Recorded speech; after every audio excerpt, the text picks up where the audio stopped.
पोइ बि इहो नकली पीर हमेशह ॻाल्हि खे सम्झे ई न, खुल्लम खुल्ला मूंसां दुश्मनी कई वेठो आहे। औकात छा आहे? अहिड़ी ॻाल्हि न आहे हीर। तव्हां जूं त ईदूं आहिनि ईदूं। ख़बर न आहे हीर त तोखे हिन हवेली सां कहिड़ी नफ़रत जिते आहे। बीबी सां इंसाफ़ नथो थी सघे त पोइ आम औरत सां तव्हां लाइ कहिड़ो ज़ुल्म कंदा? अस्सलाम वालेकुम हाज़रीन ऐं नाज़रीन। ड्रामा सीरियल हवेली ड्रामो हिकु बहितरीन सोप सीरियल आहे जंहिंजो चौथों स्पेल तमामु जल्द हाणे शूट थियण वारो आहे। चौथों स्पेल दोस्तों हिकु बहितरीन स्पेल आहे 75 खां 100 ताईं।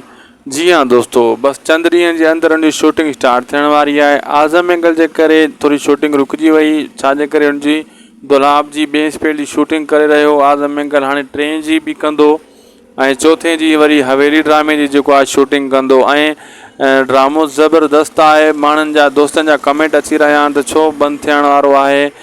उन्हनि खे इहो चऊं दोस्त ड्रामो जेको आहे अॻिते तयारु न हुयो, इहा वजह आहे, ॿी अहिड़ी का वजह न आहे। तमामु जल्द जेको आहे ड्रामो अॻिते शूटिंग मुकमिल थी वेंदी 4थे स्पेल जी ऐं ड्रामो हली वेंदो। ड्रामो बंदि न थींदो, कॾहिं बि न तव्हां इहो सोचो त ड्रामो बंदि थींदो। ड्रामो हिकु बहितरीनु सोप सीरियल आहे हवेली ऐं मंज़ूर दानिश साहब जंहिंजो डायरेक्टर हुजे ड्रामे जो दोस्तों, उहो ड्रामो न बंदि थींदो ऐं न उहो वरी करे नाकाम थींदो। हीउ कामयाबु ड्रामो आहे हवेली ऐं बंदि बि न आहे थियणो। हीउ आख़िरी क़िस्त ताईं ड्रामो शूट कयो वेंदो, लास्ट क़िस्त बि कॾहिं बि हिन ड्रामे खे अध में कोन छॾियो वेंदो।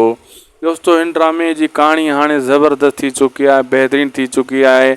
गौरी वारो मसलो, हीर वारो साले ऐं शुमैला, पीर सुरा, पीर अमजद ऐं उन जो मामो शैतानी जेको करे रहियो आहे ऐं वरी जेका वाठा आहिनि पीर सुराब जा, कहाणी ज़बरदस्त आहे ऐं करेक्टर बि हाणे घणा आहिनि, बहितरीनु घणा। चंड ग्रहण में जीअं 4 या 3 करेक्टर हुया कुल, हिन में करेक्टर ज़बरदस्त आहिनि ऐं घणा आहिनि। जंहिं ड्रामे में करेक्टर घणा हूंदा आहिनि उहो ड्रामो मज़ो बि कंदो आहे ऐं ॾिसण में दिलचस्पी बि थींदी आहे। ऐं जंहिंमें करेक्टर घटि हूंदा आहिनि त साॻियो करेक्टर फिरी ईंदो आहे त माण्हू बोर थी वेंदा आहिनि।